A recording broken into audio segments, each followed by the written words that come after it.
All right, so what is a citizen scientist? Well, let me ask you this. Have you ever experimented with a new diet? Maybe you thought going vegan, pescatarian, or ketogenic, and you hypothesized that it would make you feel better at the end of 30 days? Or have you implemented a new exercise routine and hypothesized that you might lose 5 pounds or gain some muscle? How about, do you know how to use a cotton swab, like a Q-tip? Or do you know how to use the camera on your phone? Well, these are all ways in which you can become a citizen scientist. In fact, some of the best scientific discoveries are thanks to citizen scientists and the very things that I just mentioned. In fact, just from an email and your phone alone, we had people swab their kitchens and their basements, even their belly buttons and their skin. And we found through DNA sampling that there were 86,000 different types of fungus in people's homes that we had never discovered before. There were 1,000 species just inside your belly button alone that had never been discovered before. In fact, face mites that live on your forehead that are on 100% of human adult forehead, that fornicate while you are sleeping, this is not a joke, and explode when they get too full, was found because of citizen scientists.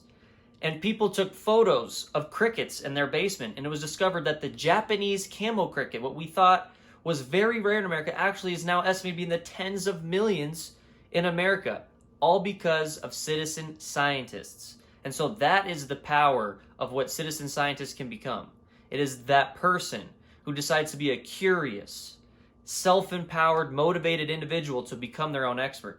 But the first thing that we have to talk about is the history. So what is a scientist? Well, a scientist is defined as a person who systematically gathers evidence and data and research, creates a hypothesis, runs a test, and gains knowledge and understanding and shares that with the world.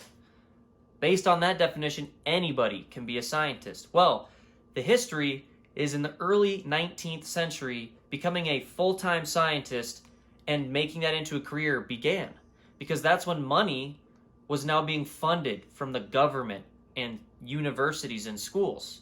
And so at that time, it made sense to make a division between professional scientists and amateur scientists. And that made sense back then because amateur scientists did not have the funding. They didn't have the tools, the research, the labs, the equipment to do what professional scientists were able to do. However, this paradigm is now completely shifting, especially in the 21st century, due to the technology that we have on our fingertips.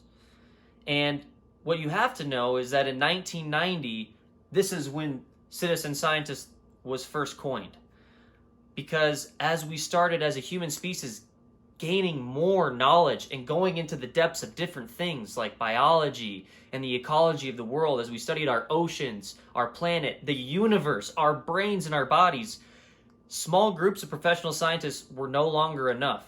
In order for them to study certain things, it could take tens, if not hundreds of years. And so citizen scientist was born.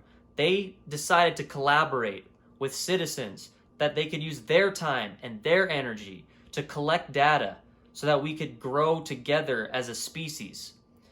And right now, it's becoming ever more apparent. If you have a smartphone, which I'm guessing you're watching this from right now, you have more computing power and information at your fingertips than the United States president did 20 years ago. So that is the reality of the situation today. So why? Why do you want to become a citizen scientist? Well, I'll tell you why. Because science is fundamental to you and our planet. And for some reason, now more than ever, it seems that people can't decipher between what is true and what is not true. And what can they believe and what can they not believe. And what information should they take in and what should they not take in. And when you have people, especially those that are rising to power, that are in denial of science, that's a recipe for disaster. And science is the greatest thing that human beings have ever come up with. It is an entire it is an entire exercise in finding what is true.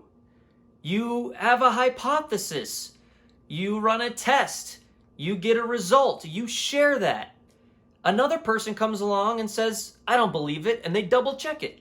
And they run an even better science experiment than the one you did. And then they get a result. And all of a sudden, the result becomes the same. And out of this arises a new emergent truth. And this is how human beings have been able to progress to what we are today. And so as a voter, as a citizen who's going to be getting a voting ballot, isn't it worth it to become scientifically literate, especially when every other thing that we're about to be voting on in this time and age is going to be based on some sort of science of you, soil, food, water, the planet, climate change? Isn't it worth it to at least be scientifically literate so that you can make an scientific informed decision with your vote? And so that is the best reason on why to be a citizen scientist. Also, it's a form of self-empowerment. No longer, when someone asks you why you believe in a certain thing, will you say, it's because my dad said that. It's because my pastor told me. It's because my professor told me. It's a form of, you believe this because you know why. Because you've put in the time and the effort and the energy. It's time to become self-empowered. And that's the beauty of being a citizen scientist. So who can be a citizen scientist? You can, right now. Anybody can be a citizen scientist. All that it takes to be a citizen scientist is for you to put aside 30 minutes to an hour each day. I know. Take some time away from watching your favorite TV show or losing in that video game, and just put in 30 minutes to an hour of learning something new, be it about your brain, your body, or any aspect of the world. And I'll list 6 websites here where there are peer-reviewed studies that you can go on and check so that you know the information that you're reading isn't just some agenda-driven news site. Okay, great websites like PubMed and Science Direct and IEE Explorer. ERIC, these are all great websites. Agricola, that are scientific journals of information. Google Scholar, that you know that you can use these to gain the information that you want. And when, right? When can you start? You can start right now. You can start right now. If you have a smartphone, if you have a computer, if you have access to information, you can start right now. Where can you start, right? Where can you start? In your house, in the car, wherever your smartphone is available. All of these websites and information is accessible at your fingertips, and 95% of it is free and instant. We've never lived in a time like this, the age of information. It's almost become the age of too much information, which is why it's so important to become a citizen scientist now so that you can know and you can become your own expert. And so lastly, how can you become a citizen scientist? Well, there is amazing resources out there. CitizenScience.org and Zooniverse.org are citizen scientist communities where there are millions of people right now that are assisting professional scientists on anything from counting birds to checking out your landscape in nature to finding out about your thoughts, your feelings, your emotions, and your diet. There's now, from citizen scientists alone, over 100 collaborated papers in peer-reviewed journals. And I'll link these websites below so you can check them out. Also, our community, Citizen Scientists, is another great community to share and collaborate information. All it starts is with a thought, a hypothesis of a new diet, implementing a new exercise, a new hairstyle, a new type of water filter, okay? Anything out there that you think can improve your life or the others, you can start creating hypothesis and running experiments and sharing it with everybody else. And like I mentioned earlier, some of the greatest discoveries have been because of citizen scientists, like the face mites on your forehead that all adults have, or the thousands of species that live in conjunction with your body, on your skin and in your belly button. Swabbing your basements and your kitchen for fungus that we never knew we had. We sent an email out to little kids in New York and asked them to take pictures of ants, and we found 3 new species of ants on Broadway in Manhattan. This is the time of the collective. This is the time of self-empowerment.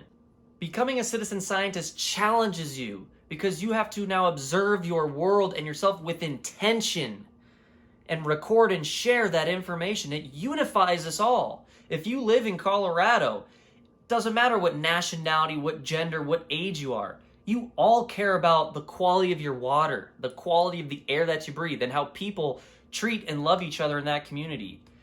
This is a challenge on how we are now gathering information and knowledge, who that knowledge is for, who that knowledge is created by, and it can be created by you.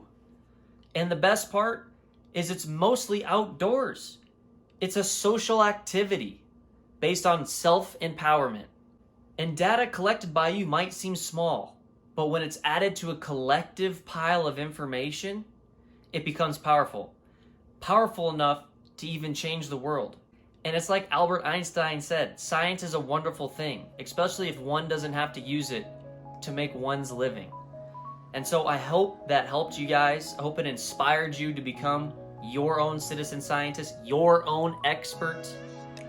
If you like this content, subscribe, leave a comment below. And as always, let's be self-empowered.